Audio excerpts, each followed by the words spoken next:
Divorce Dad Diaries, day 313, and I went to go see Mārama at the Silky Otter in Wigram. Okay, I know, Hoyts is my usual place, but sometimes we just have to take a break and explore other options so we can be sure about our decisions, right? It's not you, it's me, okay? Particularly because I don't want to go and watch this movie at 9:30 at night. Every showing of Mārama this week at Hoyts was at 9:30. I don't have the endurance to do that, man. Whereas at Silky Otter, I managed to get a viewing that was at a more reasonable time. This does put me in a unique position to be able to do comparisons, though. For one, I noticed at Silky Otter, their tickets were slightly more expensive. It's about $19 at Hoyts, whereas about $25 here. But I also don't have to pay for parking here because Silky Otter has their own parking. And I always pay about $6 at Hoyts, so it works out to be roughly the same. So the next point I want to compare is the food. Now, Silky Otter doesn't have a pizza. I can't just order a whole pizza, which is, I know, big back behaviour, as my kids would say, but it's something that I've come to enjoy from Hoyts, but they do have a different option here at Silky Otter. So I'm currently standing in the cinema. I'm the only person here so far. I'm a bit early, but I was having a yarn to the lady at the front counter, and she was saying that, yeah, all you got to do is scan the cue card attached to your seat, and then you can order your food while you watch the movie, which means that you can order it in the middle of the movie instead of having to order it beforehand. And you can see that each seat has a QR code attached to it, so you just scan the QR code and then put your order in. Now, I'm not going to order in the middle of the movie, because then I'm liable to check my notifications and I'll doom scroll and I'll miss stuff. But if I can do it while the trailer's going, it gives me something to look at, right? Although in saying that, as soon as the trailers start, Samara Weaving pops up on the screen and I'm like, hold the phone there, is that Ready or Not 2? And it was Ready or Not 2. And if you haven't watched the first Ready or Not and you're a horror fan, I would recommend that film.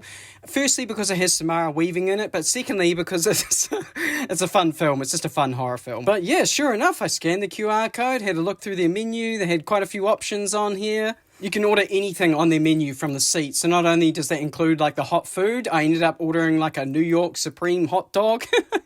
Why not? But it also includes drinks too. So if you want to get a cold beverage or a coffee, you can do that too. Unfortunately, I didn't get any clips of the hot dog because it was dark. And again, I was watching the movie, but it was good. It was good. So funnily enough, I have actually been to Silky Otter before. It was day 14 of Divorce Dad Diaries. That's the fun part about keeping these daily vlogs, is I can go back and check this sort of stuff.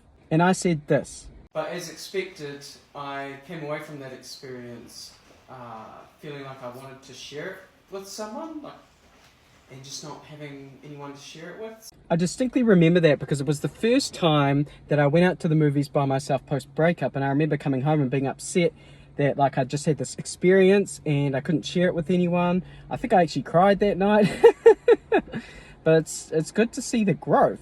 Going back and looking at that and just thinking now it's normal. Now I get to go and I enjoy these movies and I enjoy this time by myself and I love it. I think I've already gone to the cinema 3 times this year. But I've come away from that movie feeling very shell-shocked. Mārama is a horror film after all. It is set in colonial England, follows a wahine as she arrives at the house of an Englishman.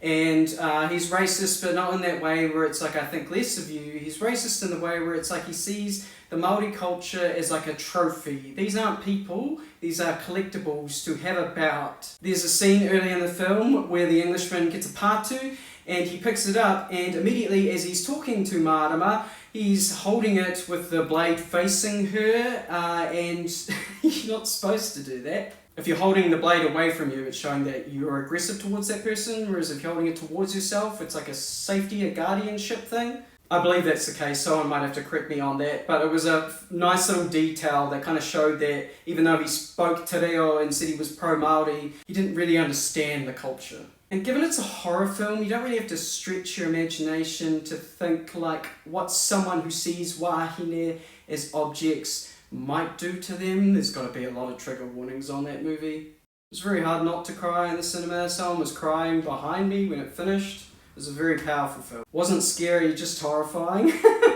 Wouldn't be surprised if that ends up in my favourite movies watched this year. So I'm going to go lie down and I will catch you on the flip side.